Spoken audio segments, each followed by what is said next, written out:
Hey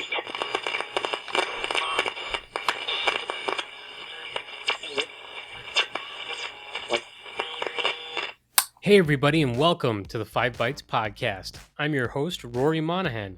Coming up on this week's episode, an exploit has been published and shared for the recent Citrix NetScaler vulnerabilities. 1Password have disclosed a breach, which is a worrying development as this is another password manager in the crossfire. And there were some interesting revelations in Microsoft's quarterly earnings call. For this and more, keep listening to this episode of the podcast, which of course is brought to you by my sponsors. That includes Network's Policy Pack, where you use Group Policy, Policy Pack Cloud, or MDM to remove local admin rights, manage lockdown applications, Java, browsers, and mitigate ransomware, plus more. And of course, also brought to you by ControlUp, end-to-end digital experience management for the work from anywhere era. ControlUp, happy users, happy IT. And the podcast is also brought to you by Numescent, the inventors of the first and only cloud-native container management platform for Windows desktops. If you enjoy the show each week, you have these awesome sponsors to thank. And now for some news. If you use 1Password, you likely received an email from the company this week who disclosed a breach stating it detected suspicious activity on a company account provided by Okta. It reads like they cut off the intruder quickly, as their statement said, quote, "On September 29th, we detected suspicious activity on our Okta instance that we use to manage our employee-facing apps. We immediately terminated the activity, investigated, and found no compromise of user data or other sensitive systems, either employee-facing or user-facing." Ars Technica reports that a company IT employee had created when recently engaging with Okta support. The file contained a record of all traffic between the 1Password employee's browser and Okta servers, including session cookies. Okta said then that a threat actor gained unauthorized access to its customer support case management system, and from there, viewed files uploaded by some Okta customers. The file that the threat actor obtained was a HAR file, or HAR file, which is a HTTP archive file that Okta support personnel use to replicate customer browser activity during troubleshooting sessions. Among the sensitive information they store are authentication cookies and session tokens, which malicious actors can use to impersonate valid users. Security firm Beyond Trust stated that the attacker could perform a few confined actions, but ultimately, Beyond Trust access policy controls stopped the activity and blocked all access to the account. 1Password now becomes the second known Okta customer to be targeted in a follow-on attack. According to a report, the attacker also accessed 1Password's Okta tenant and managed to view group assignments in 1Password's tenant and perform other actions, none of which resulted in entries in event logs. While logged in, the threat actor reportedly updated what's known as an IDP or identity provider used to authenticate a production environment provided by Google. 1Password's IT team learned of the access on September 29th when team members received an unexpected email suggesting one of them had requested a list of 1Password users with admin rights to the Okta tenant. Team members recognized no authorized employee had made the request and alerted the company's security response team. Since the incident came to light, 1Password has also changed the configuration settings for its Okta tenant, including denying logins from non-Okta identity providers. On October 2nd, which is 3 days after the first instance of learning of the access on September 29th, the attackers reportedly again logged into 1Password's Okta tenant and tried to use the Google IDP that they had previously enabled, but were unable to because at that point, 1Password's team had made that change to deny logins from non-Okta identity providers. So just on the face of things, from the report from Ars Technica and from the statements from 1Password, it sounds like they were actually very successful with their security measures. Sounds like they have Beyond Trust, and that did its job. They detected the intrusion very early, and they prevented the attacker from gaining access for a follow-up attack. You know, this is the initial admission that this occurred. Sometimes a week or two later, a cyber gang may make claims and even share some data on the dark web. So we may have to wait and see if they were able to get any sensitive data. It sounds like on the face of things that they should not have been able to, but I guess we'll have to wait and see.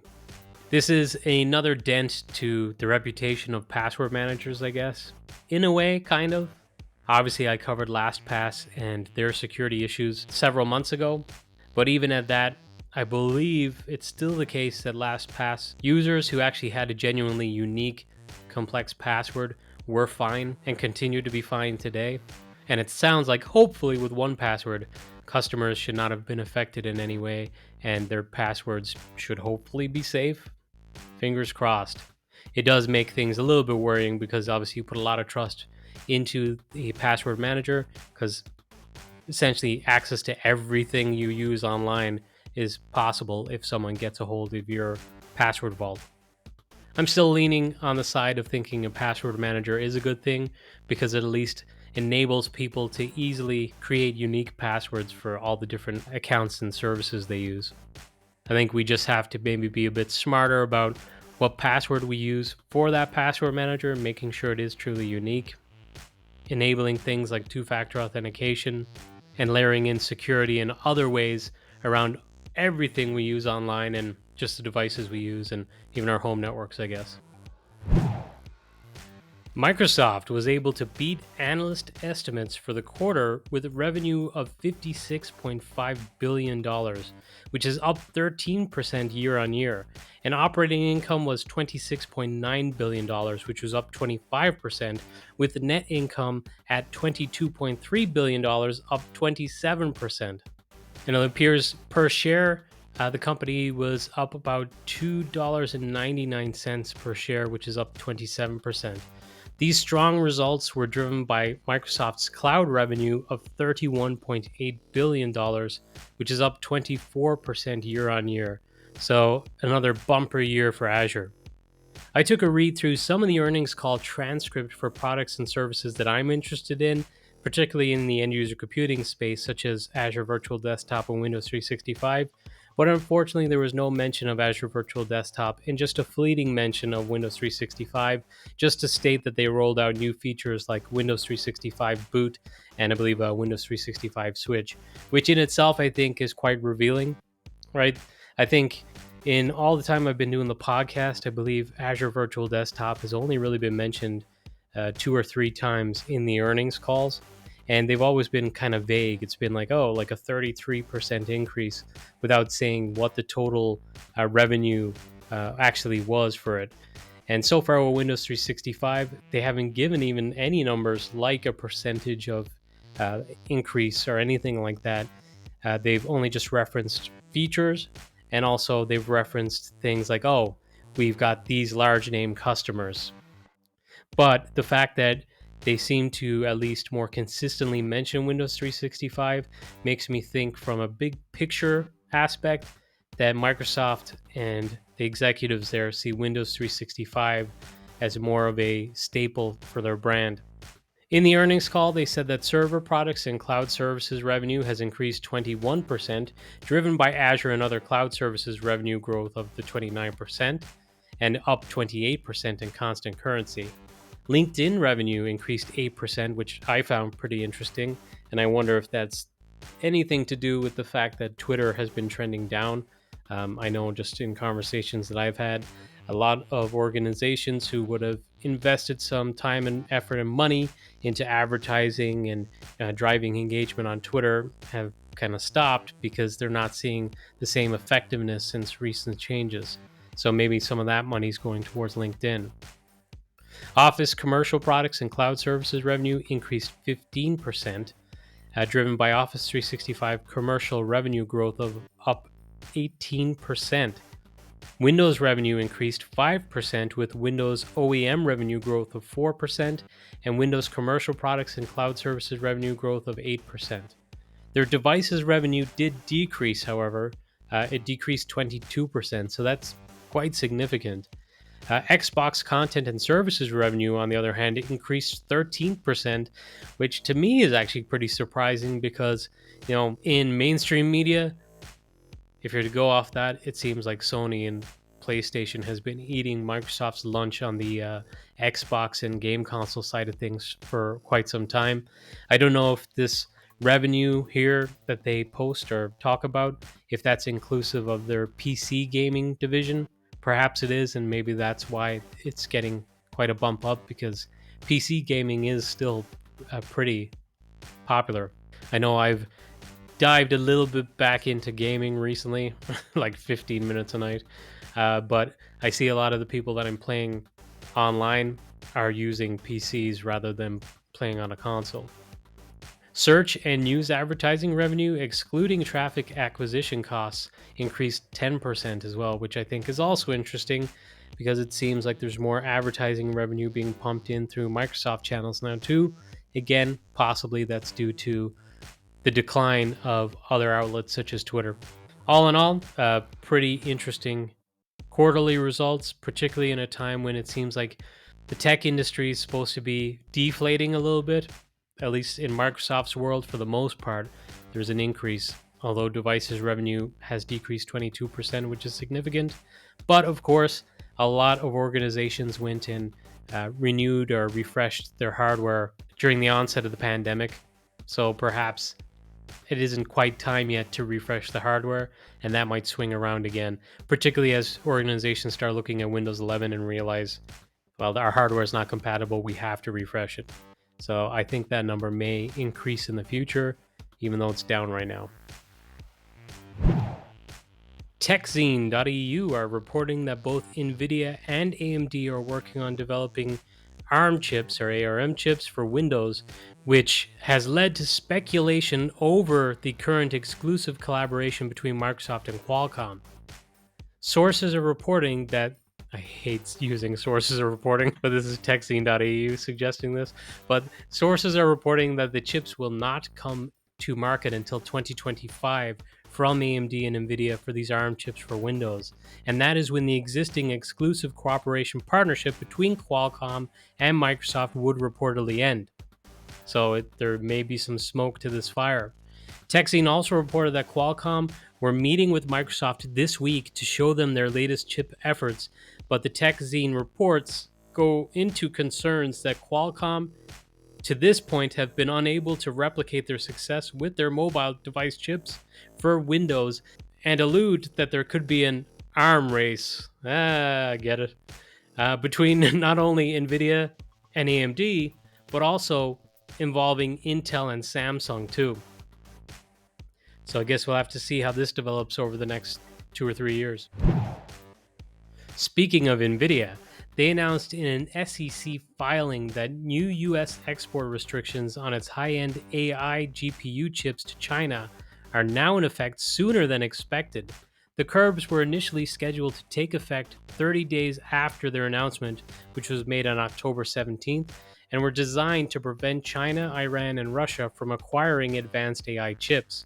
Ars Technica reports that the Biden administration in the US initially announced an advanced AI chip export ban back in September last year, and in reaction, NVIDIA designed and released new chips, the A800 and H800, to comply with those export rules for the Chinese market.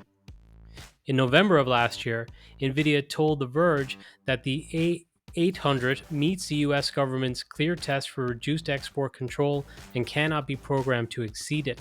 However, the new curbs enacted Monday specifically halt the exports of these modified NVIDIA AI chips. The NVIDIA A100, H100, and L40S chips are also included in the export restrictions. NVIDIA also stated that they do not foresee a near-term financial impact from this move. So I guess trying to settle concerns of investors there.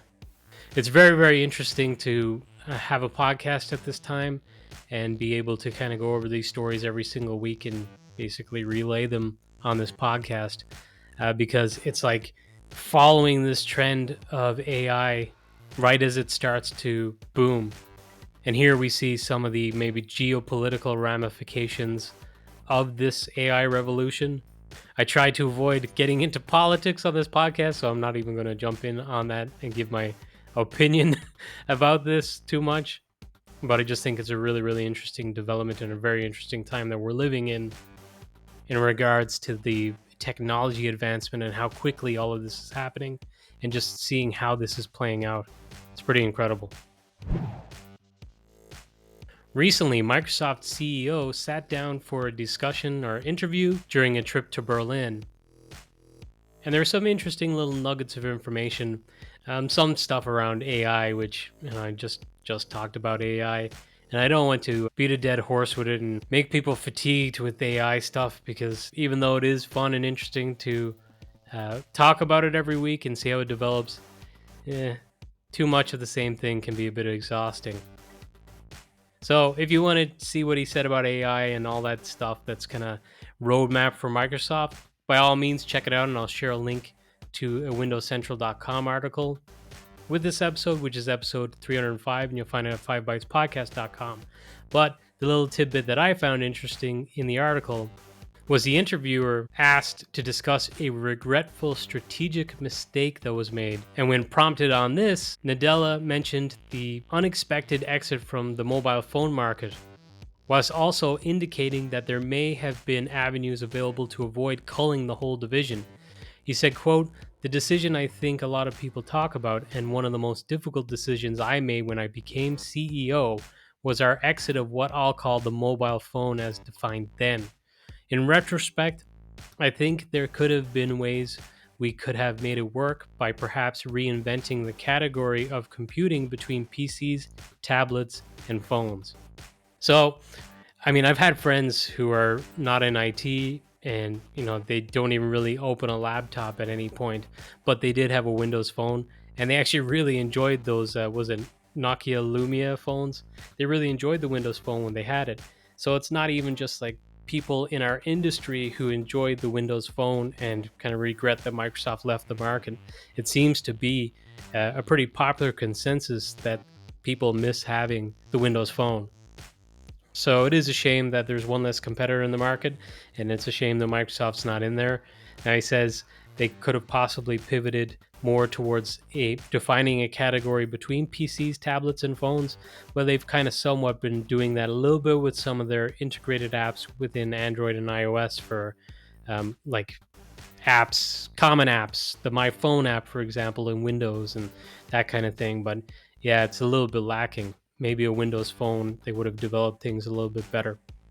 But interesting nonetheless to hear about an actual regret. Recently, Microsoft confirmed that users can no longer use old Windows 7, 8, and 8.1 keys to activate Windows 11. A Microsoft spokesperson confirmed to The Verge that old Windows 7 and 8 and 8.1 keys are now fully blocked from activating clean Windows 11 installs, and that includes the current stable release version 22H2, not just preview builds from the Canary channel. If you're on these older operating systems, and I hope you're not, the only way to move forward and upgrade to Windows 11 now is to actually purchase a valid key for activation.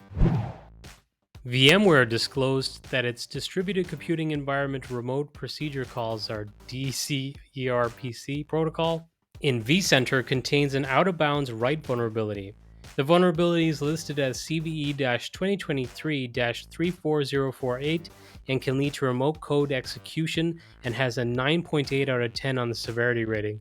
The Register reported one way to address the situation is to adopt vCenter version 8.0U2, or Update 2, which was released all the way back in September 2021. They said it was curious, however, that an archived version of the release notes for version 8 Update 2, dated from October 13th, contains no mention of security patches, nor does the version of the release notes visible today mention whether the document has been updated to address this vulnerability. For their part, the Register have reached out to VMware to get clarification, because obviously this archived release notes doesn't mention specifically being a patch for CVE-2023-34048. So it's a question of, well, if you're already on this version that was released a long time ago, are you safe? Or is there some sort of additional update for this version that people need to install? They also report that it's unusual, but VMware have also released patches for versions of vCenter that have reached end of life, including version 6.5, 6.7, and 7.0. which all have fixes for this vulnerability. So if you're using vCenter, there's fixes available for this vulnerability. That is a 9.8 out of 10, so you may want to get patching. Citrix have issued a renewed warning to administrators of NetScaler ADC and gateway appliances, urging them to patch the flaws immediately as the rate of exploitation has started to pick up.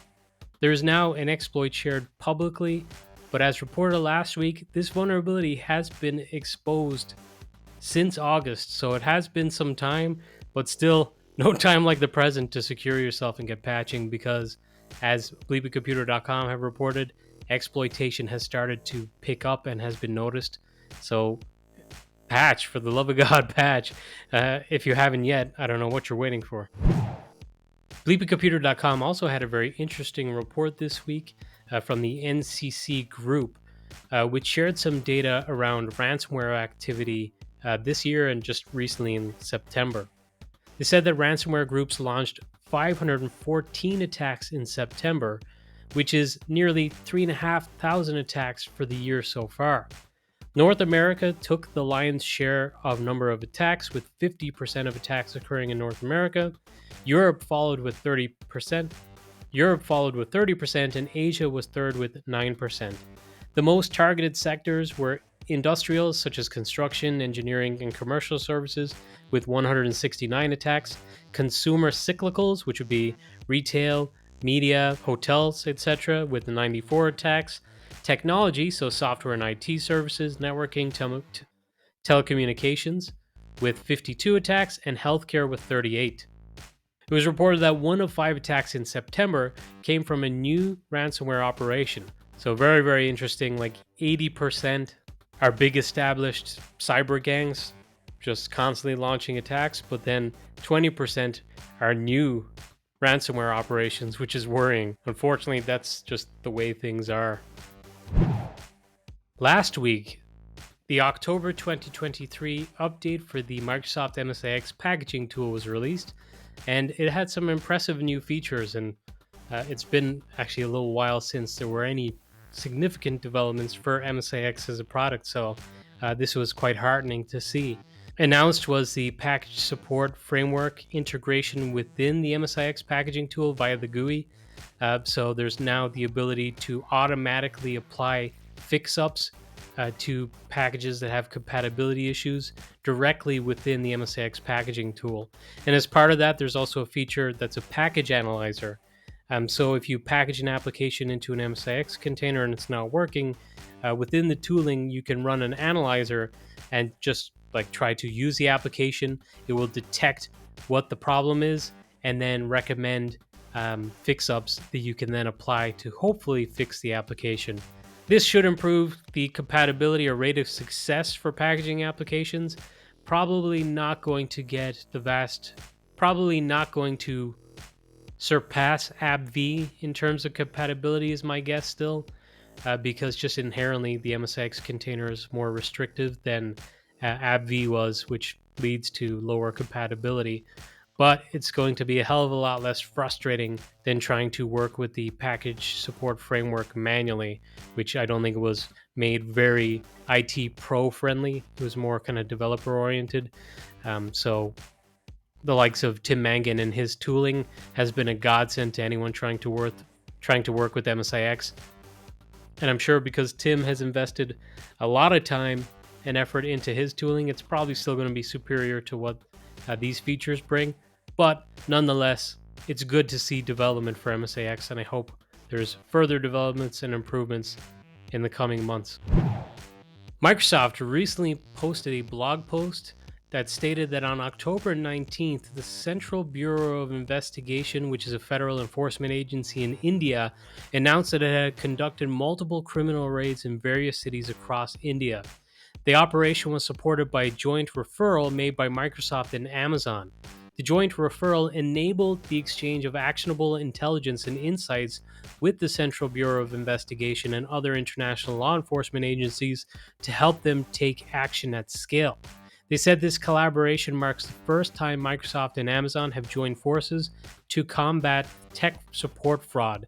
So I'm sure, if you own a phone at any point over the last 10 years, you've probably received a phone call from some scam artist trying to claim that they're from Microsoft support, or maybe they're from Amazon support, and oh, you ordered this package, or oh, we're Microsoft and there's a problem with your internet, or some BS like that.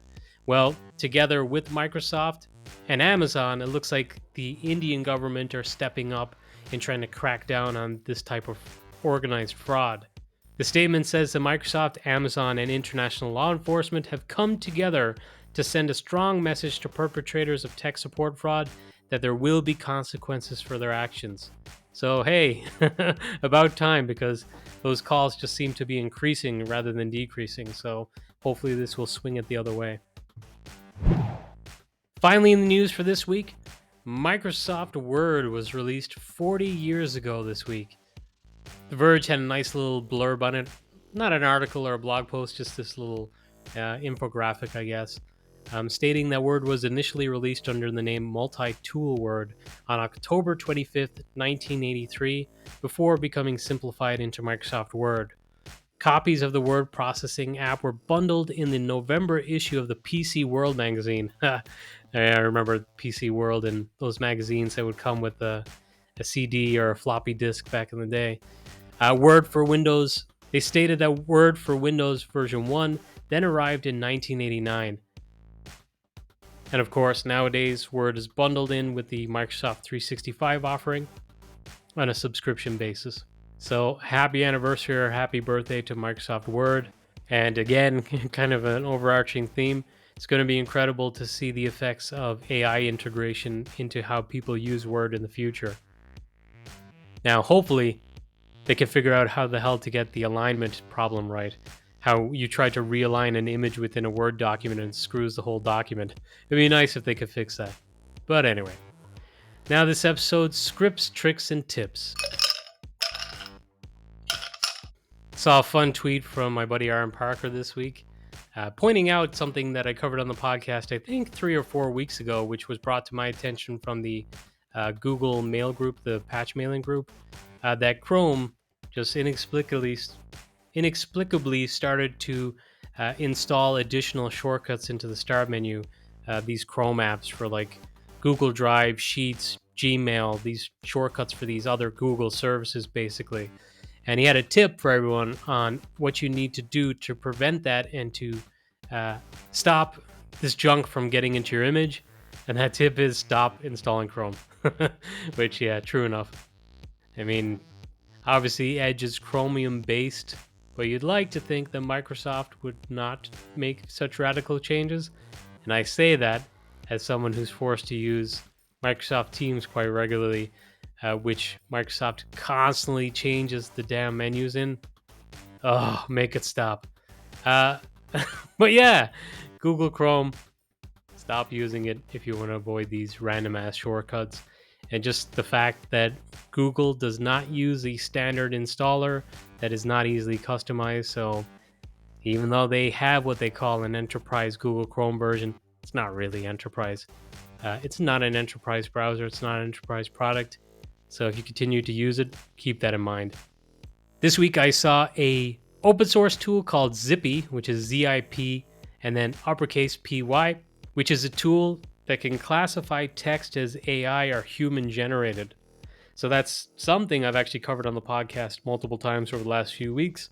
There's new tooling popping up all the time to detect AI generated content, and this one will actually detect and tell you if it's AI or human generated. Finally, the awesome Renee Bigler shared on Twitter that the new Teams for VDI has been provisioning partially into the user profile. And he said there's a problem that if the package updates and there's a version mismatch between the packages in Windows apps and local app data /packages, FSLogix is unable to handle it and Teams will not launch anymore. It's funny, I know I talked about it a little bit earlier. I'd only pointed out during Satya and Nadella's recent discussion and interview about the regret of the Windows Phone. But part of it, he said, when he came in, he wanted Microsoft to not operate like it was in silos, that it had a reputation that, no one really works together and there's all these separate divisions and there's not that cohesion. and he thought that was an unfair characterization, and he wanted to get away from that. But at the same time, these kinds of things seem to happen quite a lot, where there's a Microsoft-owned product, a first-party product, that is affected or has problems with a different Microsoft product. Also, a classic example of trying to set up a configuration manager and all of the Microsoft-related runtimes and prerequisites that you have to go out and manually install, even though they're all Microsoft-owned products. I don't know.